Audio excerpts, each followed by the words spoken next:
இத கொஞ்சம் பாருங்க மக்களே. இப்ப என்ன பண்றாங்க, போயிட்டு டெத்துன்னு சொல்லிட்டு திரும்ப வெளியில மாத்திரை போயிட்டு உயிர் இருக்குன்னு கொண்டு வராங்களா?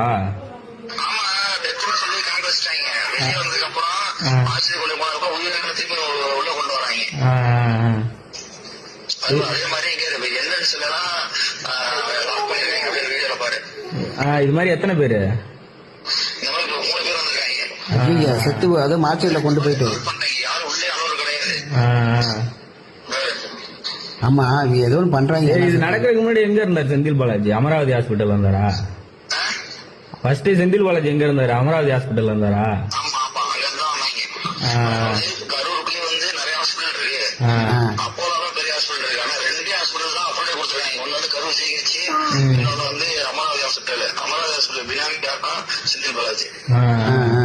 ஆனா இது சம்பவம் நடக்கிறதுக்கு முன்னாடி அமராவதி ஹாஸ்பிட்டல்ல தான் இருந்தாரு செந்தில் பாலாஜி. ஆமா ஆமா, இருந்திருக்காரு. அந்த ஃபர்ஸ்ட் கேஸ் இப்பதான் வருது. ஆனா அந்த கூட்டம் நடந்த அந்த பிரச்சனை நடந்ததுக்கு அந்த அந்த கூட்டம் போட்டாங்கன்னா நடந்ததுக்கும் அந்த அமராவதி ஆஸ்பத்திரி தான் நீங்க நேத்து கரூர் நடந்த சம்பவத்தப்ப எல்லாத்தையும் இறந்துட்டாங்கன்னு சொல்லி மார்ச்சரி கூட்டு போயிருக்காங்க. ஆனா அங்க எல்லாம் சில பேர் உயிரோட இருந்திருக்காங்க. அதைத்தான் இந்த காலில் பேசின ஆடியோ நமக்கு கிடைச்சிருக்கு. எவ்வளவு ரொம்ப ஒஸ்டா இருக்காங்க பாத்தீங்களா இந்த கவர்மெண்ட். ஏடிஜிபி வாயே திறக்கலையா. அண்ணாமலை சப்போர்ட் பண்ணியிருக்காரு, தமிழிசை சப்போர்ட் பண்ணியிருக்காங்க, எடப்பாடியார் சப்போர்ட் பண்ணியிருக்காரு. இது எல்லாமே காவல்துறை அரசாங்கத்தோட தப்பு. விஜய் மேல எந்த தப்பு இல்லைன்னு நீங்க என்ன நினைக்கிறீங்கன்னு உங்க கருத்துக்களை கமெண்ட்ல சொல்லுங்க.